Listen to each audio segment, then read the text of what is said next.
for lesson 6, we're going to start talking about speakers' effectiveness. So remember that for this particular project, you have 2 parts to this project. So you have your presentation portion, like PowerPoint side of it, and then you also have to verbally present that in some way, okay? Whether it's on Flipgrid or you embed the audio files in there, you have to be able to present it. So it is important that you go through this lesson 6 and really focus on what makes an effective speaker.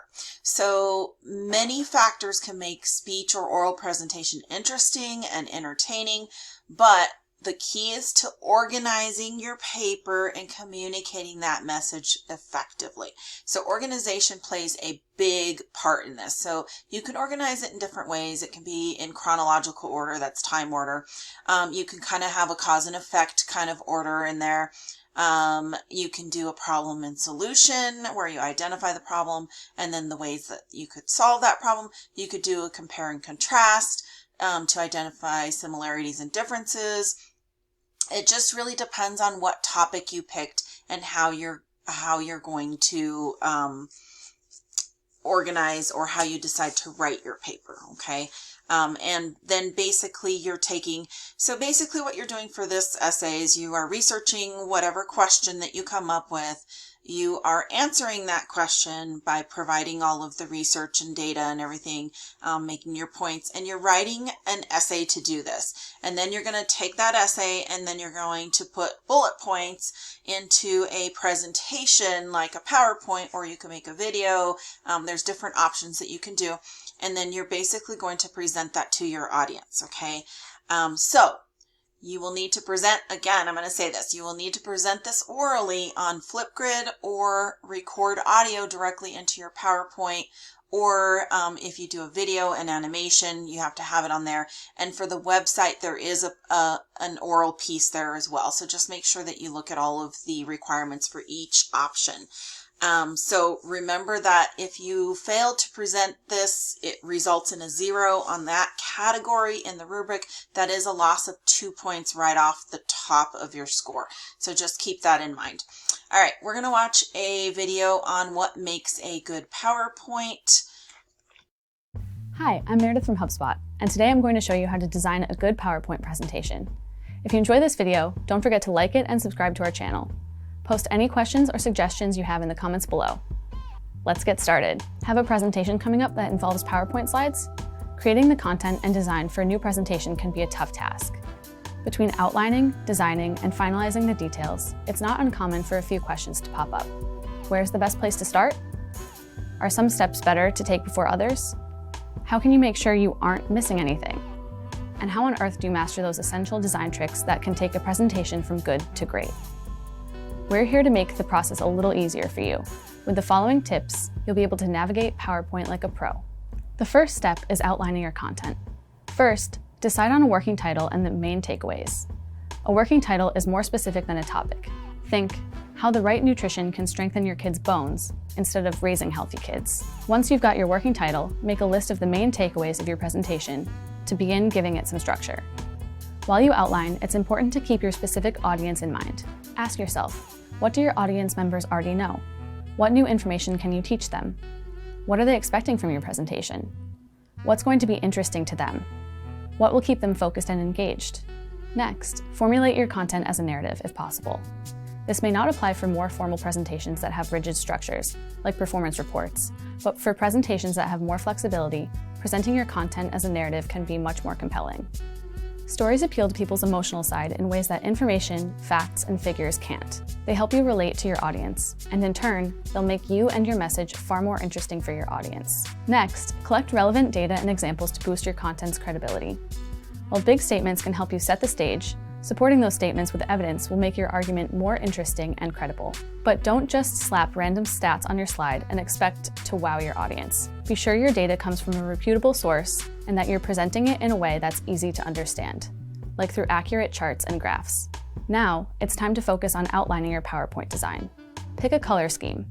Whether you decide to use 2, 3, or 4 different colors in your presentation is up to you.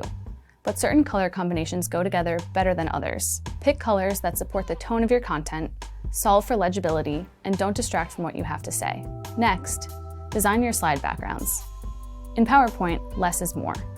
You don't ever want to let the design distract from your message, but at the same time, you want to get more creative than a plain white background, even if you're going for a very simple design. PowerPoint has pre-designed templates available that you can use as a starting point. To browse these templates on a Mac, click on the slide or slides you want to add the template to. Then click the Design tab at the top of the screen. To browse these templates on a PC, click on the slide or slides you want to add the template to. Then click the Design tab at the top of the screen. In the background group, click the arrow next to the background styles to open up the theme gallery.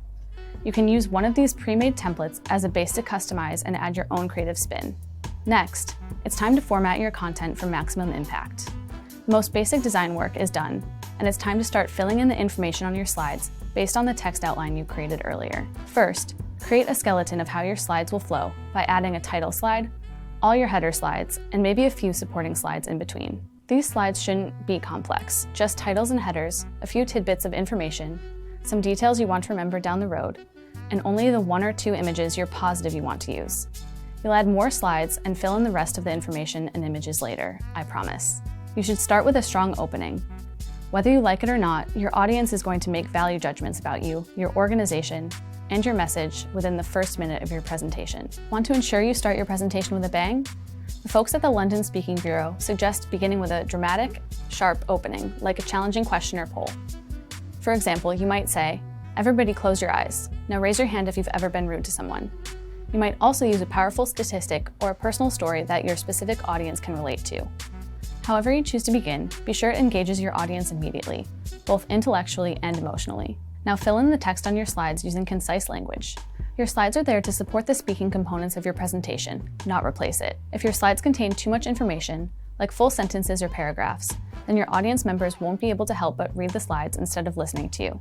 Plus, that's boring. Instead, use slides to enhance keywords and show visuals while you stand up there and do the real work, telling a story and describing your data. When it comes to your slide text, focus on the main phrases of a bullet point and cover the details verbally. Finally, you should end with a strong take-home message. A lot of people get lazy with the end of their presentations, but you want to end with a bang, just like you started with one. Leave your audience with something they'll remember, something that'll make them think, and maybe even mobilize.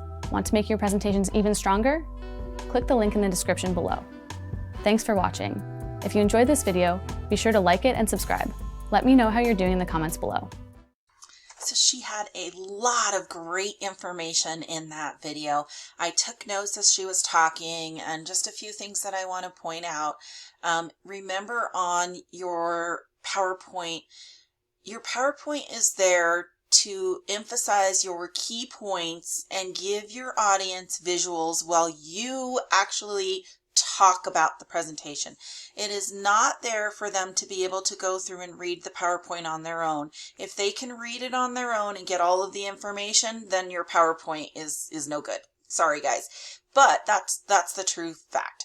You have to put bullet points on there and very little information with your graphics to support what you're talking about, and then most of the information comes from your verbal presentation. That is why it's required to have that. I would like you guys to put your speaker notes in the bottom area where it says speaker notes on a PowerPoint. And so check that out. I'll try to make an instructional video for that of where your speaker notes go. In the actual instructions, I'll try to show that, okay, the video that I make with the actual instructions. But your PowerPoint, each slide should only have about 6 bullet points on it. No more than 6 words per bullet point. You have your graphics, your images, all of that stuff on there. You have to have captions on there, photo credits, all of those things, and most everything comes from your presentation. And you want to keep your slides pretty simple, but they have to be engaging, something for your audience to look at while you're talking. Okay, so just keep that in mind. But take a look at if you need to pause the video here, my notes, and read through them for anything that you need help with, or maybe you missed in the video that maybe you didn't notice something. So just kind of read through my notes here. All right, guys, have fun with this project.